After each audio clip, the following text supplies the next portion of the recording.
The following program is sponsored by the Building Wisconsin Television Network.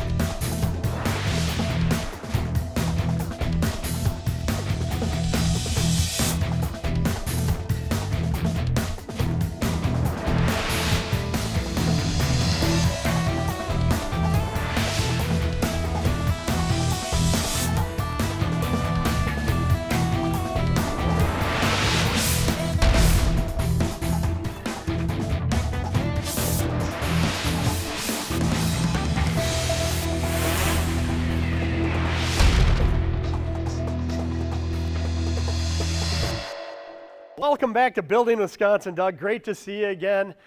And thanks for coming on and representing the Plumbers and Steamfitters, the UA 400. And as I look at this training center, it's been a couple years since we've been here. It is looking fabulous, and it looks like you're getting set up for an event today. Yeah, we have a high school competition, a welding and pipe fitting competition today with about 21 area high schools involved in it. Oh, that is awesome, and what a great example of community outreach. I mean, I know to you and your members, that's extremely important, isn't it? Yeah, from outreach with the high schools, we work with a veterans tiny home. We're going to be doing some plumbing in theirs, volunteering our membership, rebuilding together, heat's on. Community outreach is extremely important to us and our members. Yeah, and you're an integral part of the community. And before we get into apprenticeship training, let's touch on this training center. I mean, there are classrooms, there's training rooms. I mean, this is really almost like a small college. Approximately 60,000 square feet. We educate 4 different trades in here. We set it up like it would be a tech school. And along the lines of being kind of like a college, I mean, there are differences, and I mean big differences, because when you go to college, you go to school, you earn a degree, and then you look for a job. Whereas in the trades, the UA 400, they need to get hired first, and then you come to school. Can you touch on how that works? Yeah, that's right. They find a job with the contractor. Once they prove their soft skills with that contractor, they're showing up to work on time, that kind of stuff, then they would be put on as an apprentice, and that's when they come back to Local 400 and we start the training. We do the classroom training and some of the hands-on training. 90% of that apprenticeship, though, is on-the-job learning. And that mentoring, being mentored by the people that are out there and learning, right? That's right, mentored by our members. And I always like that in the trades, because you can be out on the job learning, but then you come, whether it's night school or day school, you can come back and you probably have real world questions because you've been out in the real world working while you're learning. Right, you can get the factual book learning to back up what you're doing in the field. Sure, and another difference is you're getting paid to learn, aren't you? That's one of our biggest things. When you are here for day school, you're getting your hourly wage. So if you're here 8 hours, you're getting 8 hours of pay. And I know you offer a number of different trade apprenticeships here at this facility. That's right. We have 4 different disciplines that we use. We have plumbers, we have the steamfitters, we have HVACR service technicians, and then we have fabrication. Our plumbing apprenticeship, I mean, you're going to be outside. You could be wet, you could be cold, you could be muddy.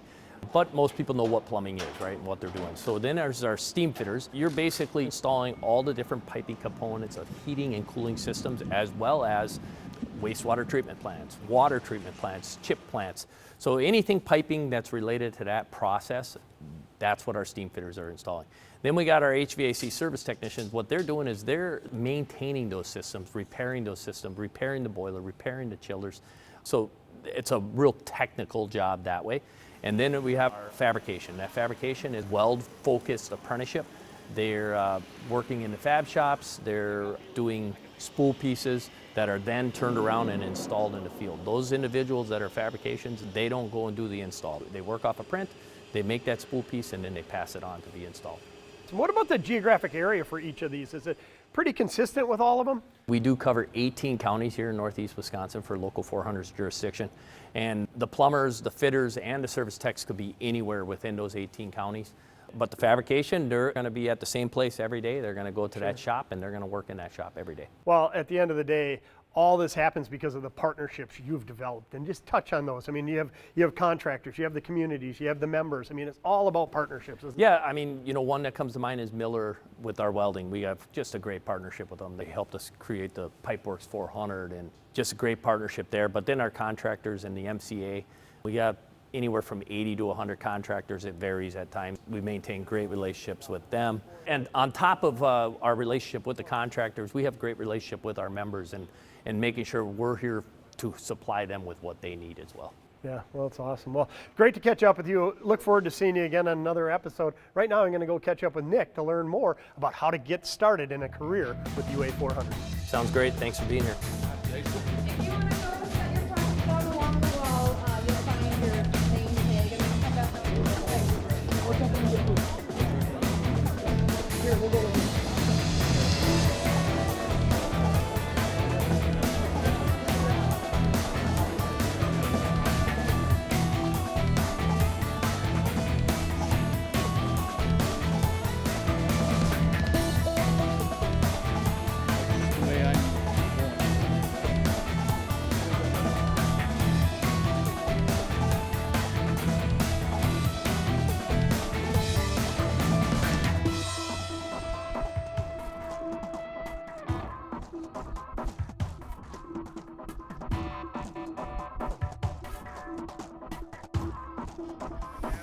Oh, Nick, I recognize this section of the training center.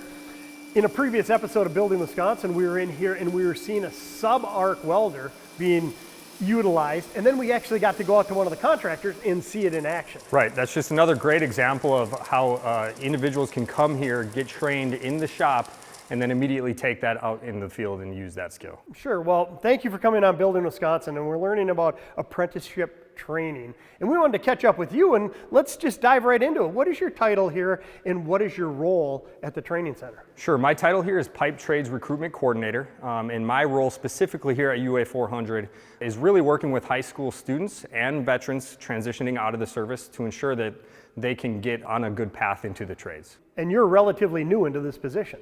Yes, I recently started here in July of this year after retiring from the military, and I fell right into it, and I enjoy it every single day. And so when you look at your career background, you said you were in the military. Is that, that is what led you to this position? Yeah, I definitely think a lot of the characteristics and leadership skills and being able to talk to people and communicate is something that really helped me lean into this position. And you like it so far? I love working here at UA Local 400. Between the leadership, the staff, getting the opportunity to talk to young people and influence them is something that I'm really passionate about. Well, as recruitment coordinator, to me, it's your job to sell all the resources here. Doug and I talked briefly about them in the previous segment, but when I walk around here, this place is just filled with resources.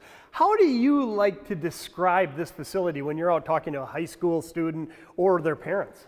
Well, again, unless you're actually here to see it in person, which we do tours, I like to describe it as every different trade has their own section of this building. They go straight from the classroom environment off into the corner of this facility, and they get hands-on training with their instructors. Now, if my memory serves me correctly, these are bevelers, right? That's right. Yeah, we use these bevelers to help our welders come in and prep the pipe for them. So that way when they come to the training facility, they don't have to spend a lot of time prepping their own pipe. They can just grab it and go to the booth and work on their welding skills. I just shake my head. It's just marvelous. Another example of the resources that are available to young men and women that want to get into the pipe trades. That's right. We want to make this as easy as possible for them in a training facility like this. Sure. Well, I know that you cover a wide breadth of information when you're out there in the community, but let's focus in on a couple programs that are near and dear to your heart. And the first one being working with high school kids. Sure. As a father of an 8th grader and a sophomore, I'm truly passionate at bringing opportunities to our youth around Northeast Wisconsin. So I work with them every single week. I work with the educators. I get out to the schools. I go to career fairs, and I really just get out there and educate these high school students on what's available to them in the future. And does that help them lead into an apprenticeship opportunity? Absolutely. Here at Local 400, I actually run the Youth Apprentice program. So I help these youth apprentices connect with our signatory contractors and really work with the contractors at bringing them on. And it's great to see the value that these young adults bring to our contractors. That's an awesome program that you guys have going on. Another one deals with men and women that have served in our armed forces. And obviously, that's very near and dear to your heart. Absolutely. Yeah, recently retiring out of the military, I saw how difficult the transition from the military into the civilian sector can be.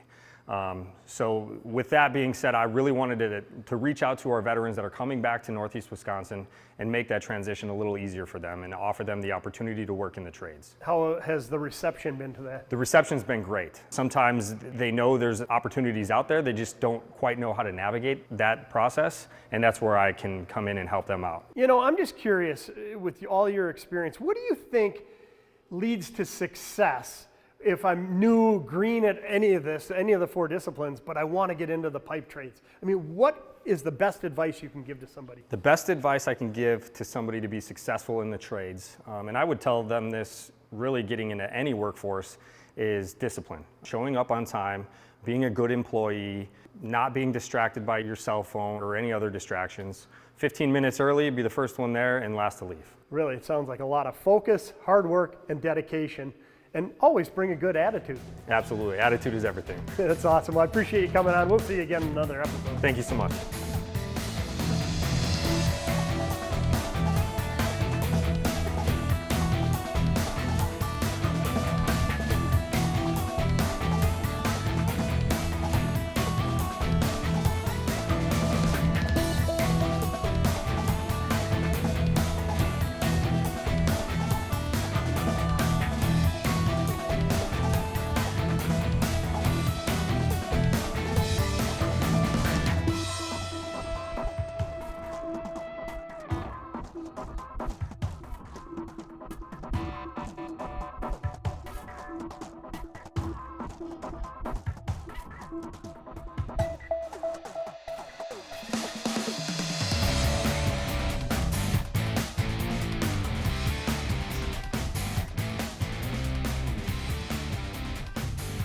This is our virtual design classroom, and we do have some classes that happen in here. We don't have, obviously, all of our classes here, but it is an awesome add-on class that we have available to our students. I love it. I mean, throughout today's show, we've been talking about how the UA 400 Training Center is a center of resources, and this is a great resource. I mean, and I think a lot of younger adults, high school students, this looks like a learning environment. I mean, they're coming out of high school, and they're going to be taking courses, but courses that they really like. And we wanted to catch up with you on Building Wisconsin because you know all about the apprenticeship application, the process for getting through it. But before we get into that, let's take a scenario where, say I'm looking to get into the pipe trades, I'm not hired yet, and I'm just starting the process. What are your recommendations for me?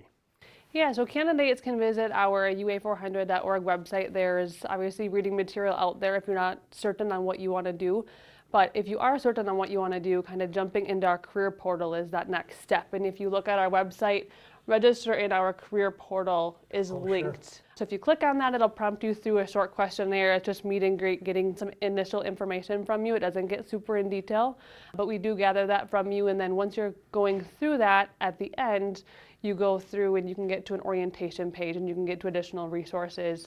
That includes possible interview questions that you could be getting asked at different contractors, because we as Local 400 are not doing the hiring. Sure. The contractors are responsible for doing that. Typically, you're getting started in some sort of entry-level role. So that prepares you for that interview process. There's resume builders. There's different tips along the way as an applicant that will help you in this whole process get started. And I've actually looked into that career portal, and it's awesome. It's really a way for you to get to know and understand the applicant and them to understand UA 400. So that's not the apprenticeship application. That's just a get to know section of this whole process. Yeah, and we have the results of all of that, and actually the contractors have different questions that are asked within that questionnaire are available in what we call a pipefolio, which is a brief description of each candidate. Contractors are able to go on a website and look at the different candidates that have come in, and then they're able to get the contact information for some of those candidates if they're really intrigued on what some of their responses were, and that can kind of initiate that conversation of whether that's an interview or just getting to know somebody over the phone. So that's another possible avenue to get started. Another great resource, that's for sure. So in this whole process, it seems to me that there's really two applications that you're filling out. One is with the contractor who's going to hire you, and the other is an application for state apprenticeship, which really is done through UA 400's education department, or at least you can help the people through that. Yeah, we're definitely a resource at that step in the process, and that can be done before or after you're hired in some entry-level capacity. But looking kind of at that application process and what that looks like, that's all state standardized across all 4 trades.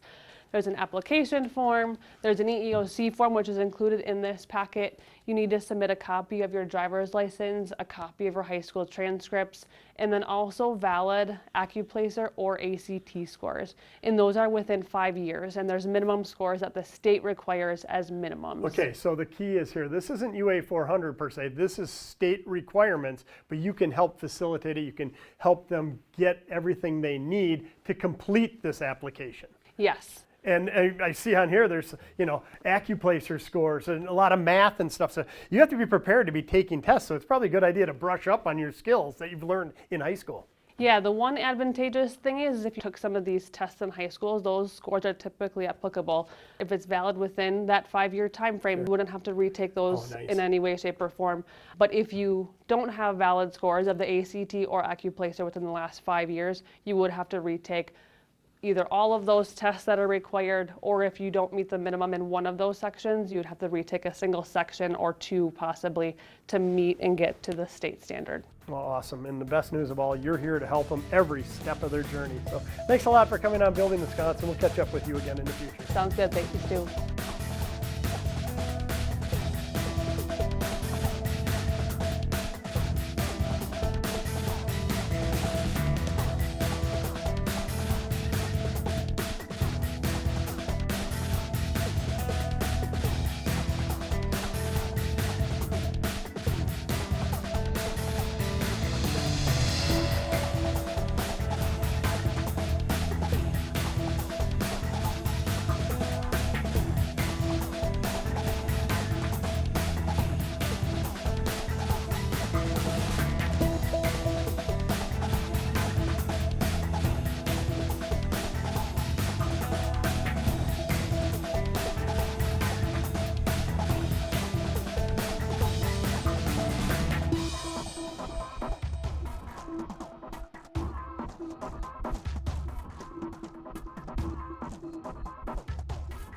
Well, Matt, thanks for coming on Building Wisconsin. And so far in today's show, we've been learning about all the resources here at UA 400. And we wanted to catch up with you as the welding coordinator to learn what advanced courses you're offering and what's going on here today. So take us through what these apprentices are learning. Well, right now, for instance, for today's advanced course, what we have going on is an orbital welding course. So this is a fully automated welding process where our apprentices are going to learn how to write and program a machine for making orbital welds. And so what is an orbital weld? So an orbital weld is an automated weld that's done with a machine. This is a type of weld that's required a lot in your pharmaceutical industries, your data centers, your microchip plants. It's a very nice, clean, pure weld, and it's highly sought after in a lot of industries these days. So it's not like the old style welding I'm thinking about where you have a rod and you're doing it by hand. I mean, it's a machine doing it as long as it's done correctly and programmed correctly. That's correct. And what am I looking at right here? So this right here is an Orbitalum GF series tubing saw. This is a saw that's required in order to make specialized square cuts on the end of your material. And this is the material you're talking about right here? Yep, so this would be an example of a tubing coupon that our students are using to learn how to correctly dial in their machines and write their programs and get everything set up just right.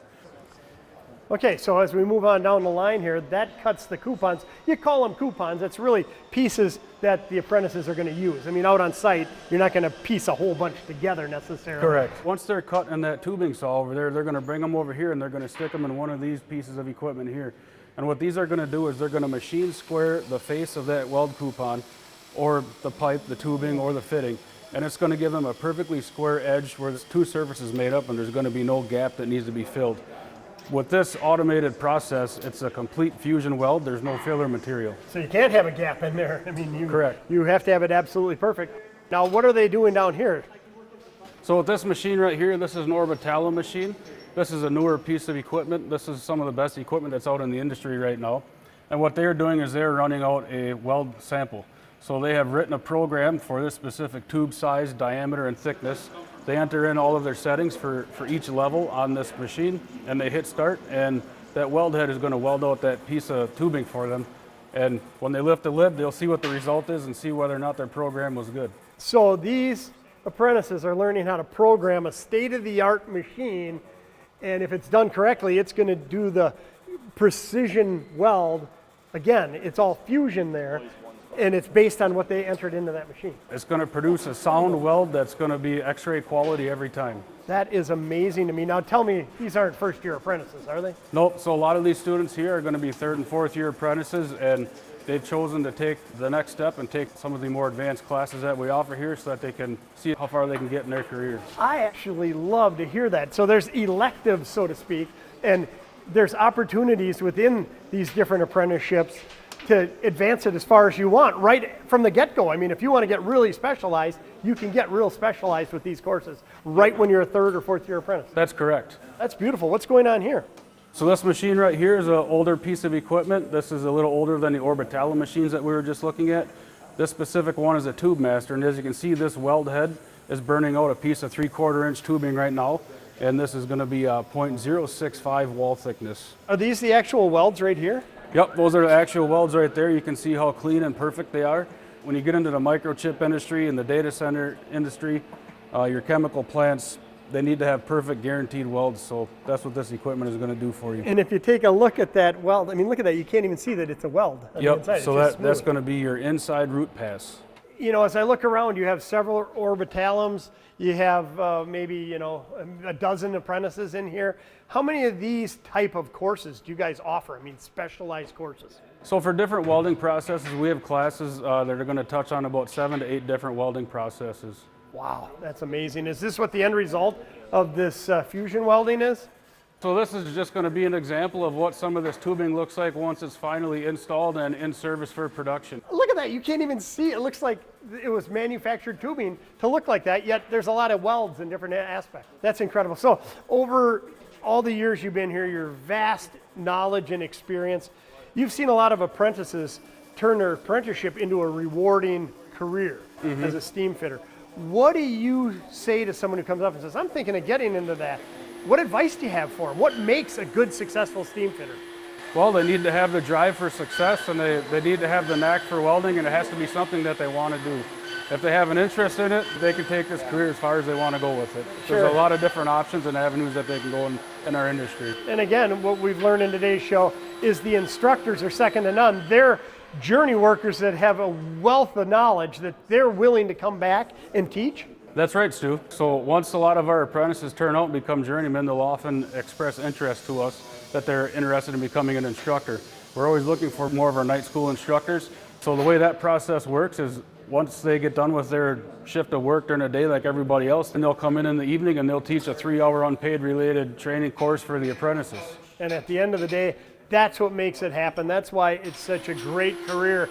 All the mentorship, the passing on of the knowledge to the next generation, that's what keeps it going in an endless cycle. And we're fortunate here to have the qualified trades we have here in Wisconsin. I appreciate you coming on today's show. Look forward to doing a complete episode of Building Wisconsin and all the different welding that you offer. All right, thanks, Stu. Thanks for joining us today.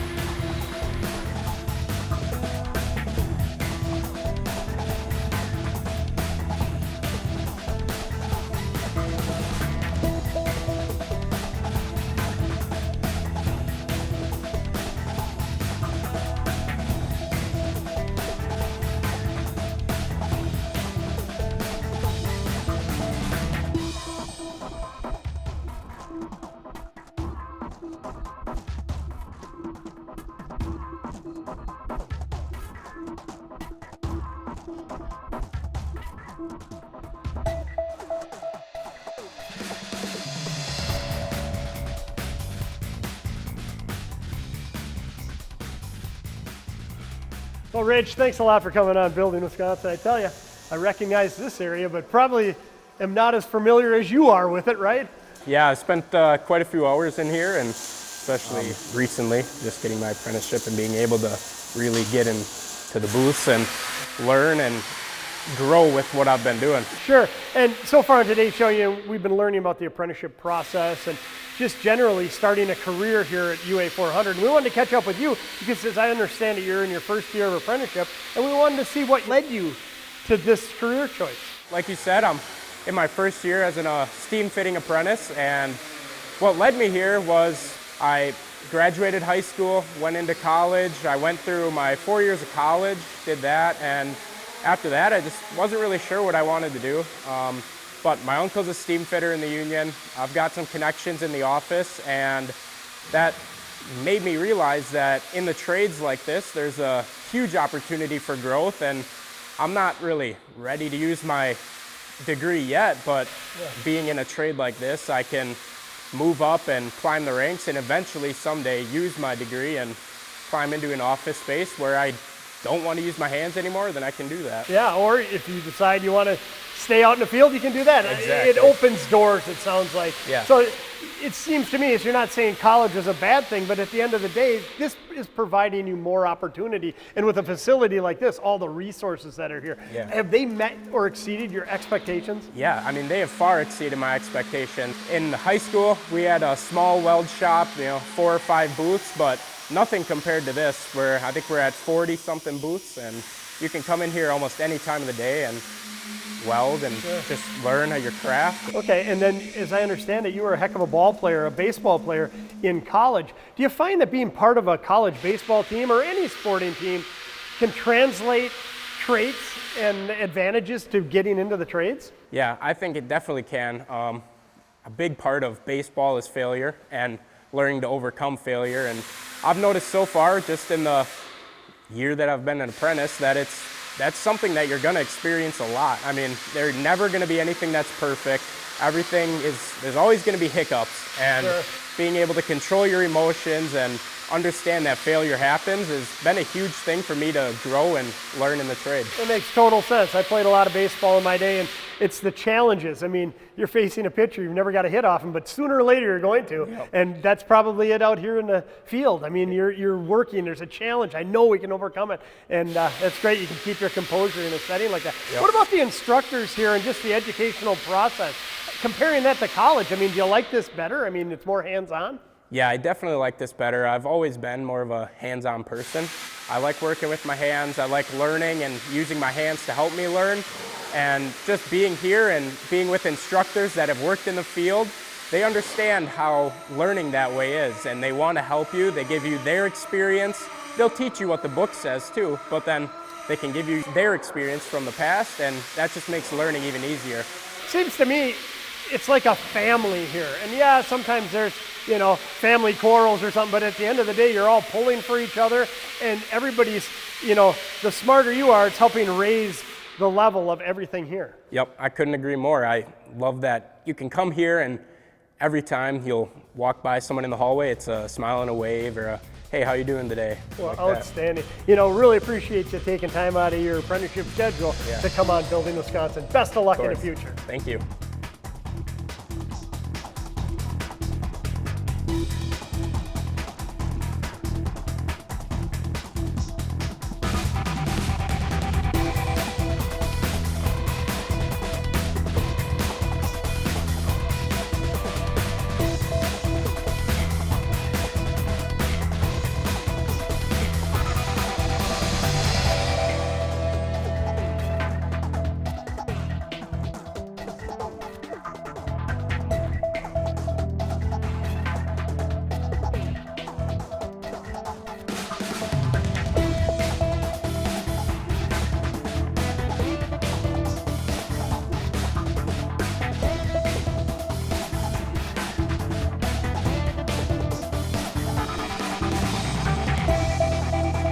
The preceding program was sponsored by the Building Wisconsin Television Network.